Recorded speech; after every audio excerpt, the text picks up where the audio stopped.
సూర్యుడు చంద్రుడు అమ్మవారికి చెవిదిద్దులుగా ఉన్నారని అర్థం.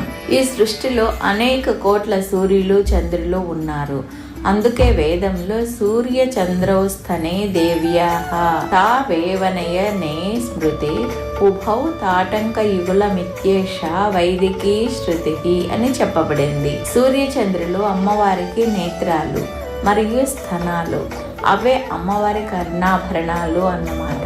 ఈ రెండు ఎట్టి పరిస్థితుల్లోనూ చెవిదిద్దులుగా ఎవ్వరికీ ఉండనివి కాబట్టి అమ్మను యుగలీభూత అన్నారు. సాక్షాత్తుగా సూర్య చంద్రులను చెవి కమ్మలుగా ఉంచుకోగలిగిన శక్తి అమ్మవారికి తప్ప ఈ చరాచర జగత్తులో ఎవ్వరికీ ఉండదు. సూర్యుడు జ్ఞానప్రదాత, ఆరోగ్యదాత. చంద్రుడు మనఃకారకుడు, ఆనందదాత. ఈ ఇద్దరు కర్ణాభరణాలుగా ఉన్న అమ్మవారి మంత్రాన్ని జపిస్తే జ్ఞానం, ఆరోగ్యం, ఆనందం